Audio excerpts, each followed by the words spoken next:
Donc, bonjour Frédéric, bonjour Nicolas. Merci beaucoup de venir participer à ce podcast de la MRC. Donc, vous êtes tous deux dans le département d'urbanisme, si je ne me trompe pas. Aménagement et urbanisme. OK, c'est ça. Okay. Puis j'aimerais, avant toute chose, savoir, vous, est-ce que vous venez de la région, comme toi, Frédéric? Est-ce que tu viens... Non, moi, je suis natif de l'Assomption, ça arrive nord de Montréal. Okay. Bon, j'ai grandi, puis où j'ai habité jusqu'à début vingtaine. Après, j'allais étudier à Montréal. Okay. Puis j'ai eu mon premier vrai emploi à la ville de Danville, au nord des cantons de l'Est, là, pas loin de Asbestos, là, qui a changé de nom récemment. OK. Puis toi, Nicolas? Ben moi, je viens de pas loin. Je viens de Saint-Luc de Matane. Ouais. C'est pas trop loin. Là. Mais, t'as étudié en quoi? J'ai étudié au cégep en aménagement et urbanisme à Matane. OK. C'est une technique, ça? Oui, c'est ça, c'est une technique. OK. Puis, ça fait longtemps que vous êtes à la MRC? Ben moi, c'est ça. Je suis arrivé ici en 2010. Okay. Puis, toujours, j'occupe la même fonction depuis ce temps-là. Okay. L'amour t'a apporté dans la région? Ou, même pas. C'était pas ce qui était intéressant. OK. Non, mais à un moment donné, c'est ça. J'avais un emploi qui était... avant, comme je disais, dans la ville de Danville, qui était quand même intéressant, mais somme toute, c'était pas nécessairement ce qui était le plus stimulant. Puis le poste d'urbaniste, là, ce que j'ai étudié pour faire, c'était vraiment ce qu'offrait ce poste-là ici. Ouais. Là. OK. Puis justement, les études que tu as faites pour... c'était un baccalauréat? Oui, j'ai fait un bac en urbanisme, puis après ça, je suis allé chercher mon titre d'urbaniste, là, membre de l'ordre, quelques années après. Qu'est-ce que ça fait comme différence, urbaniste? Avec le titre, membre de l'ordre ou pas membre de l'ordre? Le titre urbaniste est un titre réservé. Donc, il faut être membre de l'ordre pour pouvoir l'utiliser, tout simplement. Okay. Puis, donc, Nicolas, c'est... ton poste actuel, c'est quoi, Nicolas? Moi je suis inspecteur en bâtiment et en environnement à MRC. Okay. Donc, même si tu as étudié en urbanisme, dans le fond, c'est plus l'aménagement. Donc, tu n'es pas urbaniste, mais tu appliques, dans le fond... Non, c'est ça. Dans le fond, la technique d'aménagement et d'urbanisme au cégep à Matane est vraiment très diversifiée. Okay. On fait autant de l'aménagement, oui, de l'urbanisme. On apprend un peu comment les règlements fonctionnent. Mais on fait aussi du dessin en cartographie. On fait du dessin aussi en 2D pour faire des plans, même. Mm-hmm. Même un peu d'arpentage. En tout cas, on voit beaucoup de choses. Fait que ça permet de faire beaucoup de choses. Là. Fait qu'il y a même un cours en inspection aussi. Okay. Fait que c'est vraiment comme ce que je fais, vraiment un suivi de la formation. Là. Parce que je sais que vos jobs, c'est un peu comme on disait tantôt, les jobs un peu que les gens aiment moins, parce que là, on applique des règlements, puis les gens, des fois, ils n'aiment pas ça, appliquer les règlements, mais à bout de la ligne, c'est un peu pour leur bien ou les biens de l'environnement et tout. Il y a des raisons pourquoi il y a ces règlements-là, j'imagine. Là, puis, mais tu sais, des fois, j'entends dire qu'il y a des règlements qui, mettons, qui sont souvent pensés par rapport à la ville, mais que en campagne, des fois, ça pourrait peut-être être différent. Est-ce que vous avez déjà... jusqu'à un certain point, mais il faut dire une chose qui est peut-être pas très, très connue du grand public. Bon, il y a deux éléments. C'est qu'il y a beaucoup de règlements qui sont des règlements provinciaux, mais qui sont appliqués par les inspecteurs comme Nicolas, en environnement, entre autres. Okay. Puis ça, là-dessus, il n'y a pas vraiment de marge de manœuvre. Ils ont l'obligation de l'adopter. Puis souvent, il faut leur reconnaître que c'est des bonnes choses. Évidemment, on peut penser, zone inondable, ça c'est basique, mais aussi toute la question des milieux humides et hydriques, la protection justement des cours d'eau, tout ce qui est des installations septiques. Là, je me permets de parler un peu pour toi. Avec les puits, prélèvement d'eau en plus aussi. Là. C'est tous des pouvoirs délégués aux municipalités. Fait puis ça, à les faire respecter. Ça, c'est un volet. Puis l'autre volet aussi, c'est que les municipalités vont avoir des règlements qui sont prescrits par ce qu'on appelle le schéma d'aménagement et de développement, qui est un peu le plan d'urbanisme de la MRC, qui va obliger les municipalités à faire des choses. Mais ce que beaucoup de monde ne savent pas, c'est que ce document-là doit répondre à des attentes gouvernementales qui sont très, très, très, très lourdes et très diversifiées. Il y a beaucoup de documents, de normes qui sont imposées un peu par Québec jusqu'à un certain point. Je ne suis pas en train de dire que c'est nécessairement mauvais et que ce n'est pas une question de se déresponsabiliser, mais il faut reconnaître qu'il y a beaucoup de normes qui ne viennent pas nécessairement du milieu. Puis je pense que c'est un peu ça aussi que les gens trouvent un peu plus difficile, même les élus aussi, qui peut des fois donner l'impression qu'il y a des normes qui ne devraient pas s'appliquer. On peut penser, entre autres, le plus commun, c'est la notion de périmètre d'urbanisation. Le gouvernement on pourrait dire, pousse depuis très, très longtemps, quelques décennies, à ce que le développement se fasse à l'intérieur de ce qu'on appelle les périmètres d'urbanisation, les noyaux villageois. Fait que dès qu'on se retrouve plus en campagne, le type d'usage qu'on peut faire est très, très limité. Puis on a quand même, on a un milieu rural, puis il y a quand même beaucoup de monde qui sont installés des fois en périphérie, puis ils voudraient faire des choses, faire des commerces ou autres, qui ne peuvent pas faire. Fait que ça, c'est sûr que c'est les règlements du zonage qui viennent dire tu peux pas faire tel usage, mais qui répondent à une disposition du schéma d'aménagement qui dit, ça, c'est impossible de le faire, fait qu'ils peuvent pas modifier, mais que ça vient aussi d'orientation gouvernementale qui va dans ce sens-là. OK.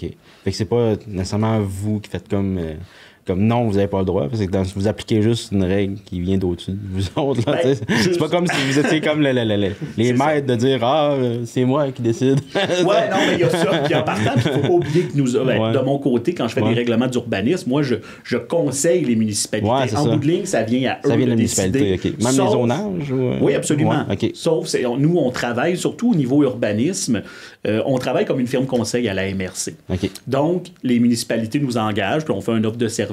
Puis ça a été ça pour la conception des règlements il y a 20 ans, là, où c'était la deuxième génération, fait qu'on refait les règlements au complet, mais c'est aussi ça pour des petites modifications sporadiques, parce que des fois, on veut changer un usage dans une zone, il y a des nouveaux enjeux qui apparaissent, on parle beaucoup des Airbnb, il y a beaucoup, actuellement, on parle beaucoup aussi des unités d'habitation accessoires. Fait qu'il y a beaucoup de choses qui apparaissent, puis les municipalités nous mandatent pour qu'on fasse des modifications. Okay.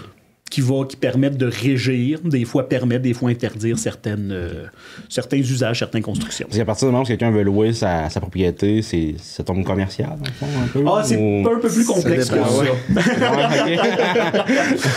Puis en plus, il y a des normes spécifiques qui ont été portées là-dessus. En gros, une personne qui veut louer sa maison, sa résidence principale en Airbnb, c'est permis d'emblée, sauf si la municipalité ne le permet pas. Okay. Puis si tu veux louer une résidence secondaire, ton chalet, ça, il faut que ça soit le règlement de zonage qui le permette. Okay. Certaines municipalités, justement, ont décidé de dire, nous, on veut limiter pour la tranquillité, pour aussi éviter que les gens viennent dans les villages, achètent des résidences, puis que ça vienne des louer. C'est ça, exactement. Puis il y a certaines municipalités qui ont pris cette voie-là, puis il y en a d'autres qui ont dit non, on veut laisser ça ouvert à tout le monde. Puis, encore une fois, c'est au milieu de décider, puis il n'y a pas de bonne ou de mauvais choix là-dedans. J'imagine que des places comme Amqui, on tombe dans des petits détails, là, mais des places comme Amqui dans la ville, il y a déjà comme 2 gros hôtels. Ce serait plate d'un peu de leur enlever ça, c'est un point que j'ai pas évoqué, mais c'est vrai, la question de la concurrence déloyale. Parce que quand tu es à Val-d'Irène, eux autres, plus qu'il y a de monde qui viennent, mieux que ça en même temps. Fait que, j'imagine que là, c'est plus flexible. C'est tous des éléments qui sont considérés. Puis c'est sûr qu'en bout de ligne, c'est comme n'importe quelle décision politique, il y a des gens qui sont contents, puis il y en a d'autres qui le sont moins. Fait que les résidents qui sont là permanents sont peut-être moins contents qu'il y ait plus de va-et-vient. Mais en même temps. Encore là, c'est une question de volume. Il y a des endroits où ça peut être permis, puis que finalement, ça se passe très bien. Puis il y a des endroits où c'est permis, mais que c'est comme party à côté tout le temps, que ça dérange le monde. Jusqu'à maintenant, ça va quand même assez bien. On n'a pas trop entendu parler de municipalités qui trouvaient que c'était problématique. Puis le jour où ça viendra, on pourra regarder puis faire évoluer la réglementation. Là. Mais là, je veux. Du moment que, après ça, quand tu as fait le pont entre certaines mesures gouvernementales et les municipalités, ou en tout cas quand tu as accompagné les municipalités pour l'implantation de réglementation, c'est là que ça tombe dans la cour de l'inspection. Il y a une équipe d'inspecteurs à la MRC de 4 inspecteurs, si je ne me trompe pas. On est 4 inspecteurs pour 15 municipalités. Là. On offre le service d'inspection sur 15 municipalités. Donc, il y a certaines municipalités qui ont leur propre équipe au niveau de l'inspection. Dans votre quotidien, les inspecteurs, une fois que les réglementations sont en place, qu'est-ce que vous faites? Comment vous faites pour travailler dans un contexte d'inspection? Oui. Dans le fond, on a nos règlements qu'on doit appliquer. Puis ça, c'est surtout au niveau des permis qu'on va les appliquer. Nécessairement pour faire plusieurs choses, ou presque pour faire n'importe quoi, construction de bâtiments, rénovation. Dans le fond, c'est plus simple de dire ce qui prend pas de permis, c'est faire de la peinture, teinture ou de l'entretien, changer un morceau de bardeau d'asphalte. Des choses comme ça. Mais le reste prend habituellement des permis. En émettant ces permis-là, c'est comme ça qu'on s'assure que la réglementation est respectée, autant au niveau municipal que provincial. Parce que, comme Fred disait tantôt, les municipalités, on applique des règlements provinciaux au niveau de l'environnement, des installations septiques, tout ça. C'est des permis qui doivent être donnés aussi de la municipalité, mais sur un règlement provincial. En plus de tous les permis de construction, tout ça qu'il faut qu'on donne. Donc, vous avez des règlements municipaux. Il n'y en a pas un qui est n'y en a pas un qui est pareil. Non, ben ils sont semblables parce que nécessairement c'est le service d'urbanisme de la MRC qui les a toutes fait. Ouais, c'est basé sur un modèle. C'est ça. Mais au moment de leur conception, ça on remonte à fin des années 90, début 2000 pour cette génération-là, il y avait quand même des comités locaux, puis c'est les municipalités, ce qui pouvait être décidé. Puis comme je parlais là, des périmètres urbains, là, tous les usages puis les normes à l'intérieur des noyaux villageois, ça c'est vraiment la municipalité a quand même beaucoup de latitude. Donc dans cette optique-là, ben, ça c'était vraiment les municipalités qui ont déterminé sur la base de nos recommandations ce qu'ils mettaient là-dedans. Là. Fait que il y a des petites différences, des fois des distances ou des pourcentages maximum de superficie, des choses comme ça que les coûts des permis aussi, là, c'est écrit dans les règlements, ben, ça peut varier d'une municipalité à l'autre.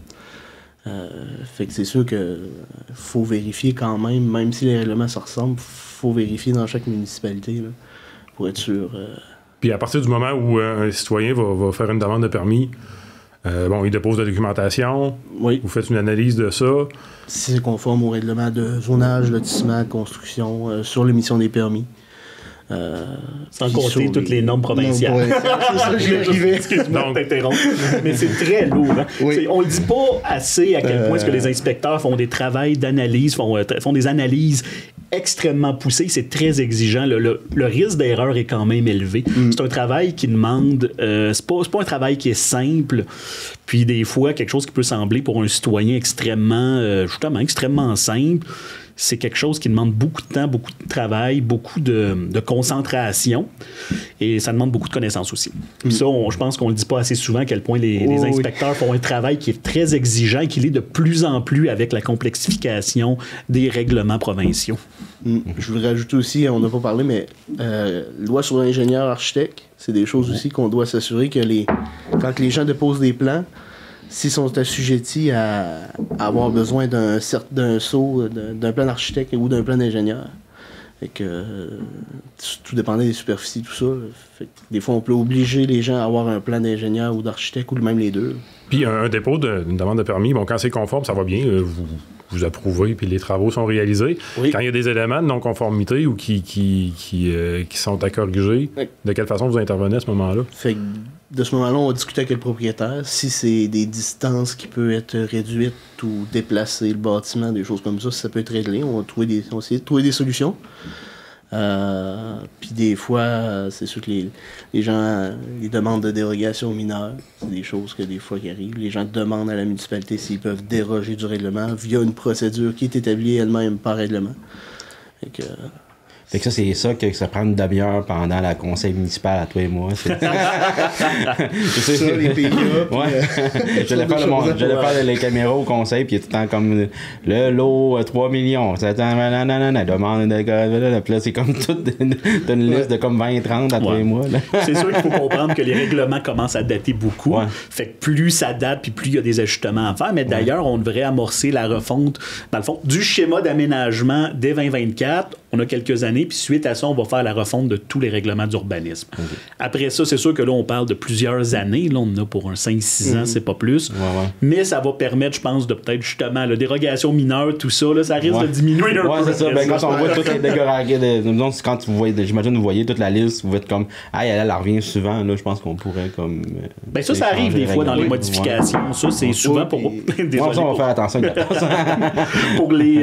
C'est ça, entre autres, pour les quelque chose qui a changé. Les superficies maximales de garage, de remise. Ouais. Beaucoup de municipalités, ils nous mandatent, on augmente, puis ça permet de réduire, puis ça nuit pas nécessairement. Tu sais, c'est toujours un peu on pourrait dire c'est un choix politique. On dit, le garage va être un peu plus gros, est-ce que c'est grave? Pas vraiment. Là. Non, c'est ça. J'imagine aussi que ça dépend. Le règlement aussi doit être là pour éviter la nuisance aux voisins dans certains cas, mais tu sais que le règlement, il faut qu'il s'applique à toute la ville, même si c'est juste pour certaines parties, puis qu'après ça, quand quelqu'un est plus éloigné, qu'il n'a pas vraiment de voisin, il y a une dérogation, mais lui qui reste, puis qu'il y a un voisin direct à côté, qui s'il construit le garage aussi gros, le voisin, il perd un peu de comment on dit ça? Qualité de vie. C'est ça, de jouissance. De jouissance de son bien. C'est ça, de quoi de même.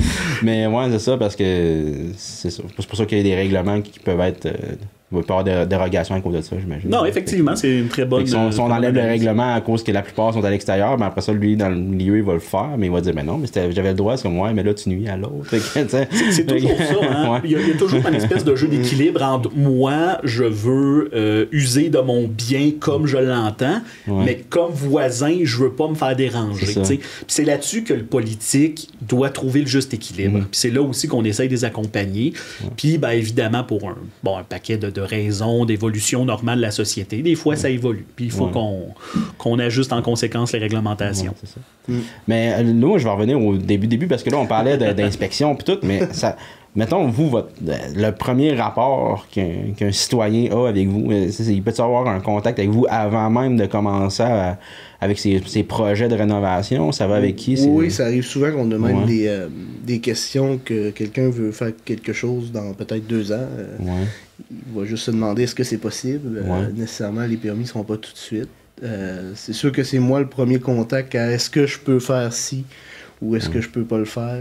Ce projet-là, est-tu réalisable? C'est sûr que c'est à moi que les gens vont parler en premier pour vérifier ça. Okay. Mais tu sais, mettons, exemple, je sais pas moi, tu sais, moi j'ai acheté une maison, un an et demi, puis là, on veut défoncer, on veut enlever des murs, pis tout. C'est-tu à vous autres qu'on peut aller voir pour dire est-ce que je peux enlever ce mur-là ou pas? Ou ben non? Dans le fond, parce que tu sais, je veux dire, t'es inspecteur, mais t'es pas nécessairement un gars de construction, fait que sais-tu, c'est un mur réporteur, des choses comme ça. Non, ça, faut qu'on aille voir. Mais tu peux me dire, t'as le droit si tu peux l'enlever, mais... c'est ça. Je sais pas s'il est porteur ou pas. Ou en faire un. Exemple, tu veux faire une nouvelle chambre, ça, c'est quelque chose qu'on gère beaucoup parce que, surtout si on est sur une installation septique, le nombre de chambres, par rapport à une installation septique, bref. C'est des choses pour ça que même les modifications intérieures ont besoin des permis. Là, aussi, là, parce qu'il y a des choses qui sont réglementées. Ouais, ben c'est ça, c'est plus pour savoir, ton expertise, elle, est de dire t'as le droit ou t'as pas le droit, mais pas tu peux ou tu peux pas. C'est ça, pas si tu peux vraiment le faire, là, ça prend vraiment comme un gars de construction. Il faut reconnaître que c'est vrai que c'est confondant, on dit inspecteur en bâtiment, alors que t'as des inspecteurs en bâtiment quand on veut vendre puis que la personne vient évaluer l'état de ta maison. C'est un terme vieillot, puis on le voit qu'il y a tendance, en tout cas ça commence à se faire remplacer par inspecteur en urbanisme. Là. Mais c'est sûr que là, peut-être que ça définit un petit peu mieux le rôle. D'inspecteur municipal. Peut-être que moi, je suis. Plus qu'inspecteur en bâtiment à terme, justement, les structures, l'isolation, tout ça. C'est pas vraiment mon domaine. La municipalité non plus réglemente pas vraiment l'isolation, les structures, tout ça. Non, je sais pas. On touche pas vraiment. Puis là, à partir du moment où quelqu'un starte un projet, à quel moment mettons qu'ils vous ont pas contacté rien, ils ont un permis, mais à quel moment est-ce que vous intervenez là-dedans? Ben, c'est sûr, s'ils ont eu un permis, ça veut dire qu'on est intervenu. Ok, vous avez intervenu avant, dans le fond. Oui, c'est ça. J'imagine, quand c'est des quoi qui est mineur, qu'il n'y a pas de changement, de gros changements. Par exemple, moi j'ai eu un permis pour changer une fenêtre. Ça, t'as pas besoin de venir inspecter, j'imagine. Avant, parce que c'est la même grosseur de fenêtre, mettons. Si c'est la même grosseur de fenêtre, il va avoir besoin d'un permis quand même pour les changer que je vais donner. Mais nécessairement, quand les travaux vont être terminés, il faut quand même que je vois que la fenêtre a été changée. Ah, ok. Il y a quand même une autre vérification à faire. Sur le terrain. C'est sûr qu'à l'intérieur, parfois, on rentre pas tout le temps. On demande aux clients, aux citoyens, si ces travaux ont vraiment été faits. Il y a des choses qui sont plus longues à fermer. Les constructions de maisons, garages, tout ça, c'est plus gros, fait que ça nécessite plus de temps que juste pour changer une fenêtre. C'est assez simple, mais encore là, si on se trouve dans un PIA, dans un règlement sur l'intégration architecturale, il y a des endroits dans la municipalité où il y a vraiment ces règlements-là qu'il faut respecter. Dans le fond, faut que tu aies les fenêtres du même style architectural, tout ça. Faut déposer une demande au conseil. Ouais, ben comme moi, ma maison, même si elle a absolument rien de patrimonial dans son ensemble, vu qu'elle est centenaire, la grosseur des fenêtres doit être la même, mais je pourrais sûrement avoir une dérogation de quoi de même, mais vu qu'elle est centenaire, c'est comme, tu peux pas changer de grosseur de fenêtre, mais c'est des fenêtres en PVC que j'avais déjà dessus, là. Non, mais ça veut pas dire. Si la maison n'a pas de statut et pas d'un PIA, c'est adapté, dans le fond, quand il y a un règlement. Fait que quand on a une belle bâtisse patrimoniale, là, c'est sûr qu'il y a quand on fait l'analyse, il y a des notions qui vont s'appliquer, qui ne s'appliquera pas pour une maison qui est à côté puis qui a perdu ces éléments-là, ou à tout le moins qui n'en a juste pas parce qu'il est plus récente. Là. Encore là, c'est un peu ça, l'approche discrétionnaire, c'est-à-dire que c'est pas l'inspecteur qui émet tout de suite le permis, mais que c'est le conseil puis le CCU qui passe dessus. C'est plus lourd, c'est plus long, mais ça donne cette marge de manœuvre-là. Ce que l'inspecteur n'a pas le droit de faire. C'est quoi le CCU? Comité consultatif d'urbanisme. Oui, merci. Puis qu'est-ce que ça fait? Je dis, il y en a partout des CCU, chaque municipalité a son comité. Pour des dérogations mineures ou pour des règlements discrétionnaires comme PIA, il y en a d'autres aussi un petit peu plus rares comme usage conditionnel. Le citoyen doit, dans le fond, faire une démarche qui va être analysée d'abord par le comité consultatif d'urbanisme, qui vont donner une recommandation au conseil municipal qui va décider si oui ou non la demande du citoyen est acceptée ou non. Ça, c'est obligatoire, ça, ce cheminement-là. C'est la loi sur l'aménagement et l'urbanisme qui prescrit ça. Après ça, une fois que le conseil a dit oui, dans le cas qu'ils disent oui, ben moi, j'ai le permis que je vais pouvoir émettre. La décision finale, dans le fond, revient au conseil municipal, là, à tous les niveaux là-dedans, que ce soit une demande de dérogation, que ce soit au niveau de qu'est-ce que sont les règlements, c'est quoi leur portée. C'est eux qui ont la légitimité politique pour le faire. Même un permis, exemple, je refuse un permis parce que quelque chose n'est pas respecté, ben, le citoyen peut faire une demande de modification, le conseil peut modifier son règlement. C'est comme tu dis, au final, c'est le conseil qui peut décider de modifier son règlement si, exemple, vraiment, c'est un projet qui est intéressé ou des choses comme ça.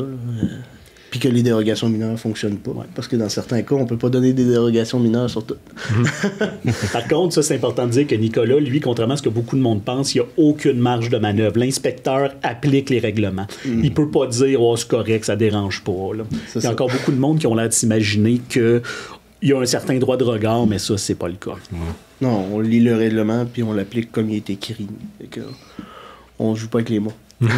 Puis, vous mentionniez tantôt, PIA, c'est un autre bel acronyme qui veut dire... Plan d'implantation et d'intégration architecturale. C'est quelque chose, si je ne me trompe pas, qui vient vraiment encadrer de façon un peu plus stricte des interventions qui peuvent être faites. Puis le cas, en tout cas, un cas intéressant, c'est à Val-d'Irène, dans le secteur qui est au pied des pentes, où les résidences qui sont là sont un peu toutes de style similaire, chalet...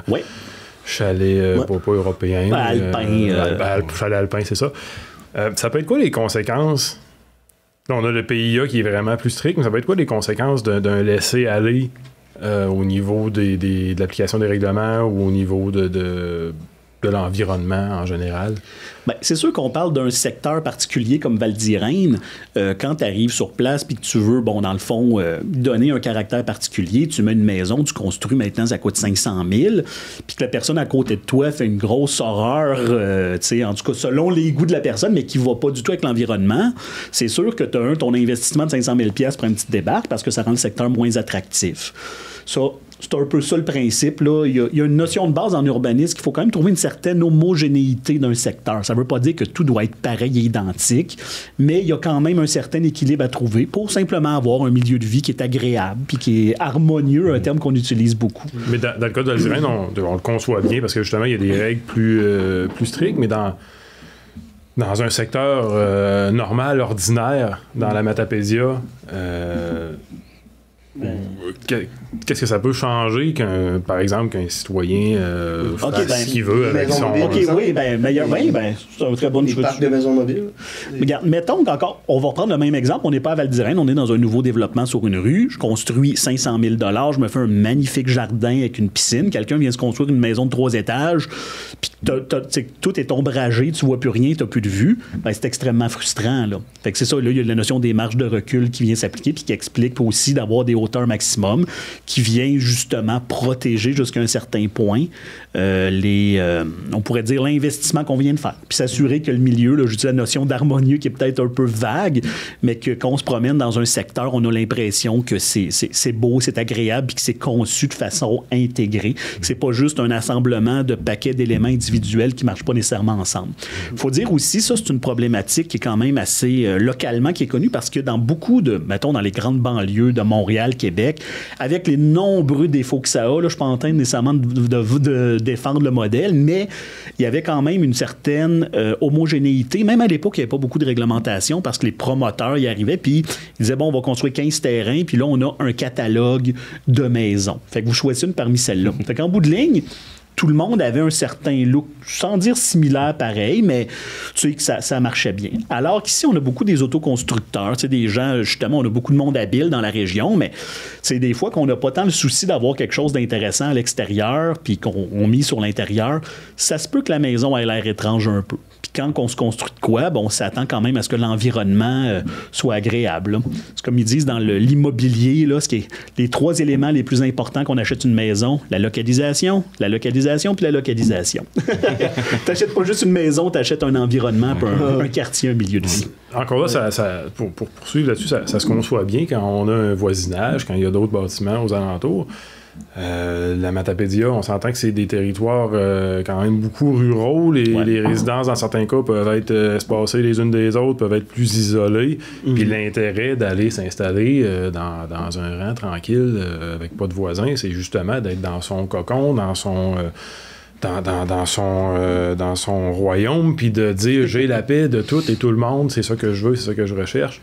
Pourquoi c'est important, même dans ces cas-là, de s'assurer de respecter les réglementations, que ce soit pas un free-for-all. En plus, dans les régions rurales, on ajoute la zone agricole, quelque chose qui est vraiment pas du ressort des municipalités encore, puis que les gens doivent tout respecter. Ils peuvent pas... c'est encore plus limitant d'être en zone agricole. Mais c'est sûr qu'en zone rurale, il y a quand même des choses qu'on doit respecter. C'est les mêmes règlements qui s'appliquent, effectivement, habituellement quand dans le village ou que dans la municipalité. Mais c'est moins contraignant. Il ne faut pas se penser qu'il y a beaucoup d'éléments qui sont contraignants, sont basés sur les distances par rapport aux limites de terrain. Ça, tu n'en as pas vraiment beaucoup en milieu rural. Puis au-delà de la notion, bon là, je parlais milieu, harmonie, tout ça, il y a quand même des notions de base de sécurité, salubrité. Là.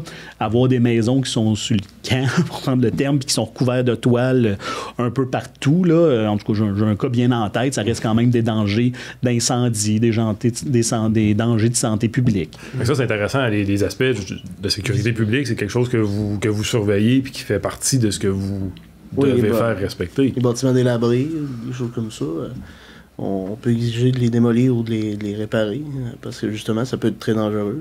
Et sans compter que le gouvernement va obliger les municipalités d'ici 2026 à adopter des règlements sur l'entretien des bâtiments. Ça vise surtout les bâtiments patrimoniaux, mais ça peut être élargi à d'autres endroits. Fait que ça, c'est une tâche de plus pour les inspecteurs. Mais là, on parle beaucoup du côté un peu du côté méchant, de personnes qui appliquent des règlements. Est-ce qu'il y a des beaux côtés à votre job? Je veux dire, ou est-ce qu'il y a des projets où est-ce que vous faites partie puis que vous faites comme wow, ça c'est vraiment stimulant puis c'est un gros projet? Ou, le côté réglementation, c'est une chose, mais au niveau des services qu'on a, nous en urbanisme, on fait aussi des plans, justement, des plans concept de lotissement, puis même un petit peu plus poussé où est-ce qu'on monte les bâtiments, en tout cas à des fins de développement. On en a fait des très intéressants récemment pour un quartier industriel à Amkoui. On l'a fait encore pour Amkoui, un quartier résidentiel. Puis ça, c'est vraiment le fun. On met vraiment le côté création plus que le côté réglementaire, qui devient très secondaire dans tout ça. Un peu comme le bout de la rue de la Fabrique. Là, ça exactement ça. Bon, ben ça, c'est ça. C'est exactement lui. OK, bon, tu sais. Fait que c'est pas juste des mauvaises choses dans votre job. Là. Il y a des beaux projets aussi. Des mauvaises choses, c'est surtout des belles choses. C'est ça. Parce que, tu sais, on entend juste parler des mauvais côtés les règlements et tout, mais vous avez... c'est peut-être ça le citoyen, puis ce que tu entends, ça va être beaucoup ça. Le citoyen va pas parler de la foi où ce que l'inspecteur n'a pas permis de construire un immense garage à côté de sa maison parce que ça s'est pas produit. Puis il y a ça aussi qu'on peut pas quantifier. On voit les choses qui nous frustrent, mais on voit pas les mauvaises choses qui n'ont pas eu lieu à cause de l'intervention des inspecteurs. Ça se quantifie pas, on le voit pas, mais ça, c'est un facteur. Mais au niveau plus projet, on fait quand même des choses intéressantes. Je parlais de plan. On a fait un plan de parc pour Cause-Abscal, le gros parc de Cause-Abscal. On fait aussi de l'accompagnement. On avait fait ça fait quelques années, une politique de développement résidentiel où on faisait vraiment une analyse, un portrait de l'état du développement immobilier, puis vers où aller. Ça, c'est très, très intéressant. On touche à beaucoup de domaines qu'on fait.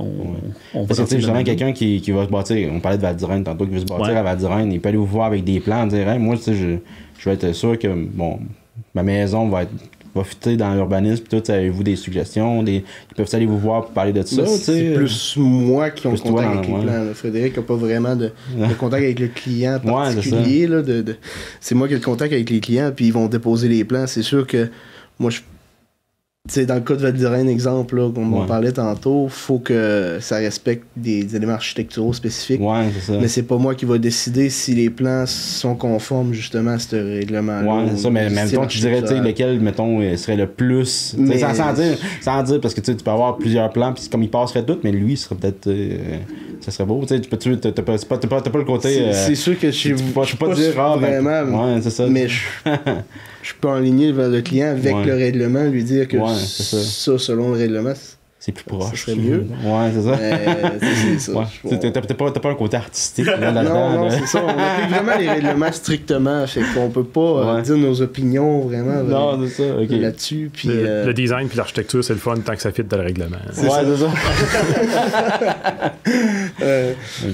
Puis, dans le fond, j'imagine que vous aimez beaucoup votre travail. C'est quoi qui vous passionne le plus quand vous rentrez le matin? Qu'est-ce qui vous fait que j'aime ça rentrer? Puis, c'est la diversité des éléments qu'on touche. Je veux dire, évidemment, là, on a parlé beaucoup de l'élément réglementation, mais c'est juste un volet.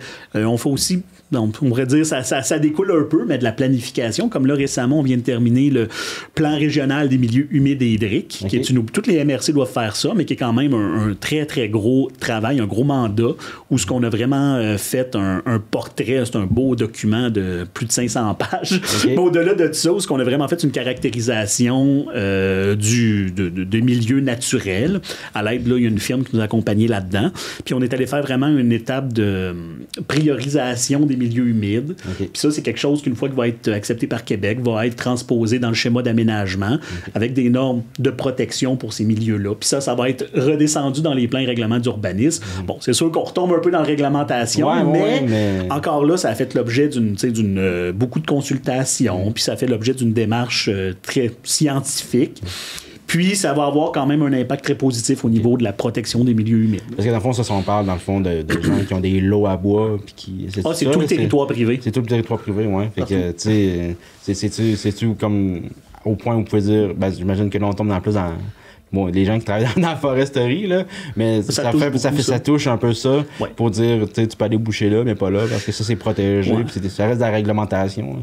C'est de l'urbanisme, même si c'est rural, même si c'est même dans le bois. Puis il faut dire que c'est déjà en vigueur. Je veux dire, la cartographie, les milieux humides sont déjà protégés, mais cette méthode-là, elle vient un peu prioriser, puis dire, ceux-là peuvent être, faire l'objet, peuvent être détruits littéralement selon la méthode prescrite par le ministère. D'autres doivent faire l'objet d'une utilisation particulière, alors que d'autres, on touche pas. Ça, c'est une infime minorité. Mais c'est quand même je me dis, à travers tout ça, on vient quand même expertiser le territoire, puis arriver à le traduire en règlement qui va protéger le milieu. Puis toi, Nicolas, c'est quoi que tu aimes le plus dans ton travail?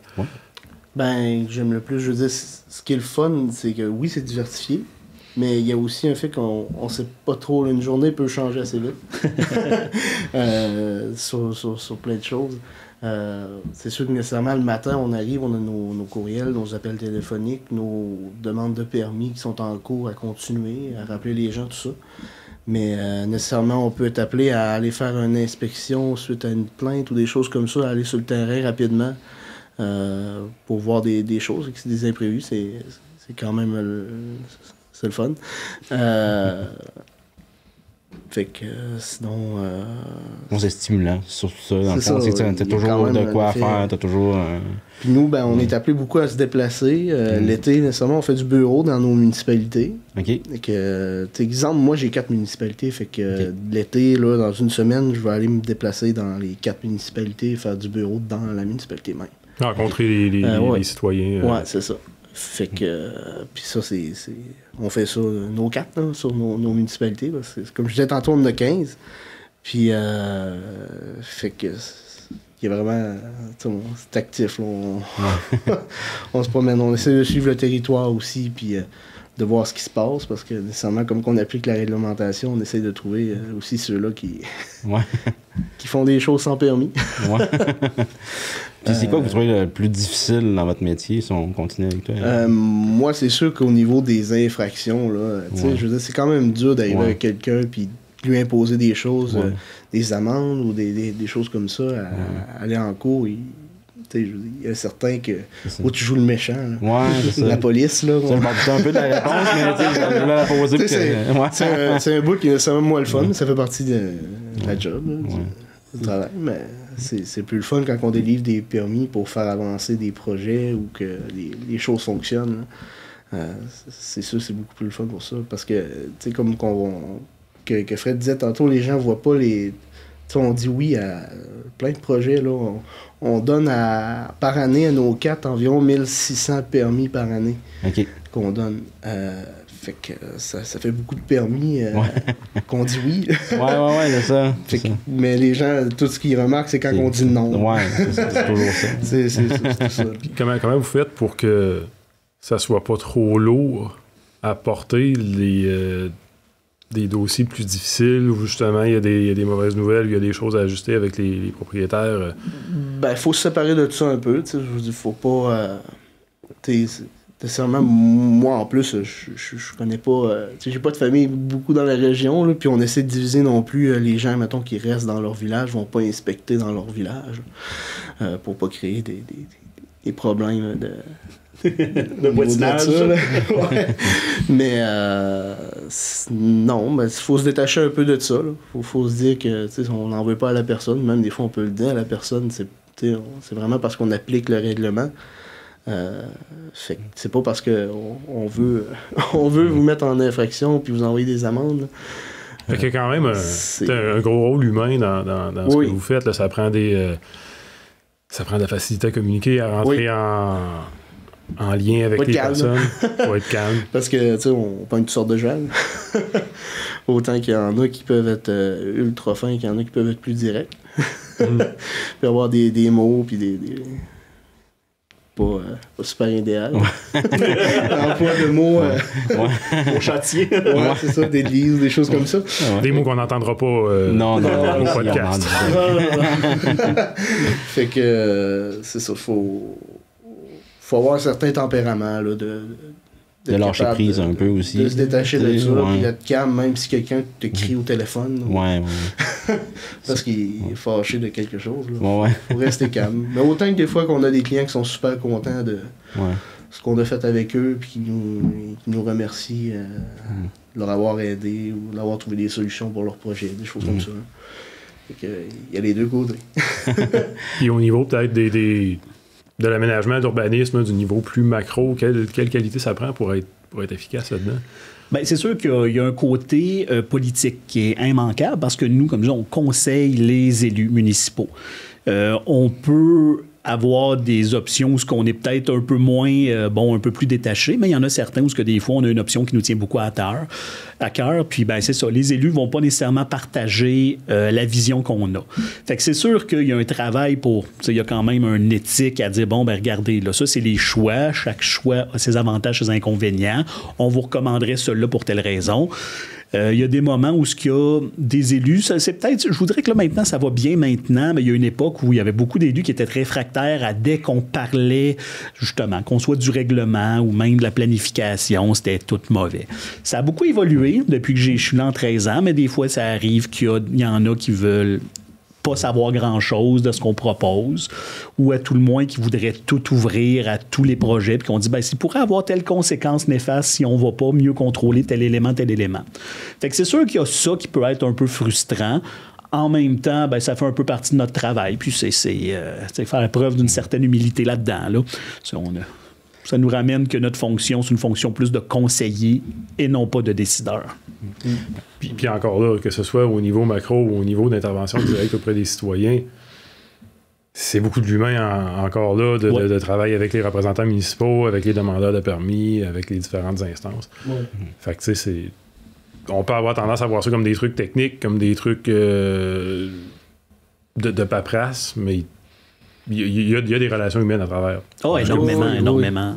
Autant avec Fred qu'avec moi, là, parce que, comme je disais tantôt, je me déplace des municipalités, j'ai affaire nécessairement aux directrices générales, directeurs généraux des municipalités, puis même les maires, les conseillers qui ont des projets ou qui ont des choses. Et que, même avec les élus, j'ai un rapport avec eux dans chaque municipalité que j'ai. Là. Et que c'est ça, il y a de l'humain. Tu dis. Moi, c'est beaucoup avec les directeurs généraux des municipalités, un peu plus. Quand même, les élus aussi, jusqu'à un certain point. Mais c'est ça, effectivement. On ne l'a pas mentionné, mais c'est vrai que c'est important de créer des liens. Puis tant pour la confiance, puis qu'ils voient la compétence qu'on a. Puis nous aussi, de comprendre c'est quoi la réalité terrain. Là, on n'a pas la science infuse non plus. Puis c'est déjà arrivé qu'on propose de quoi, puis quelqu'un nous dit, ben écoute, il y a tel élément qui ne fonctionne pas. L'exemple qui me vient en tête, c'était sur justement les Airbnb. Puis t'es comme, c'est donc bien vrai ce que tu dis. Fait qu'on ajuste en conséquence. Là. Fait qu'en terminant, si on a besoin de. En fait, c'est quand est-ce qu'on a besoin de vous et comment qu'on fait pour avoir. Parce que je sais que toi, tu travailles plus avec les municipalités directement. Puis, dans le fond, toi, Nicolas, c'est plus toi qu'on va. Ouais, c'est ça. C'est plus moi ou mes collègues dans le cas où les inspecteurs des municipalités qui ont leurs propres inspecteurs. Là, mais pour les 15 municipalités qu'on dessert, là, c'est ça. C'est plus mes collègues et moi que les citoyens vont entrer en contact avec nous. Directement pour tous les projets qu'ils ont de construction, de rénovation. Sauf, comme je disais tantôt, la peinture, la teinture, changer un morceau de bardeau d'asphalte, ces choses-là, c'est considéré comme de l'entretien. Fait que si on n'a pas besoin de permis, mais dès qu'on pense même à changer l'usage là, de notre bâtiment, ou comme je disais tantôt, juste faire une division pour rajouter une chambre, des choses comme ça, c'est toutes des choses qui peuvent... C'est des permis qu'on pense pas nécessairement. C'est vrai que si on a besoin de votre expertise, on passe par la municipalité ou on passe par la MRC? Ben, dans le fond, nous, nos services sont loués vraiment aux municipalités. C'est sûr que si les citoyens trouvent sur le site de la municipalité comme quoi que c'est moi leur inspecteur puis qu'ils ont le numéro de téléphone, tout ça, ils peuvent m'appeler directement. Mais s'ils se demandent c'est qui l'inspecteur, ils peuvent appeler à la municipalité. Ils vont me donner ils vont leur donner mon numéro de téléphone, mon numéro de poste, puis ils vont pouvoir m'appeler. C'est sûr que les gens, ils sont mieux de venir poser des questions. On répond au téléphone. On est là pour ça, répondre aux questions que faire des choses. Vaut mieux prévenir qu'il y ait... Ouais, c'est ça. Exactement. Ça peut coûter cher. Qui ne gênent pas à venir nous poser des questions là, par rapport au projet qu'ils ont. Merci beaucoup. Ben, c'est moi qui te remercie. Oui, merci. Vous remercie. Merci à vous deux.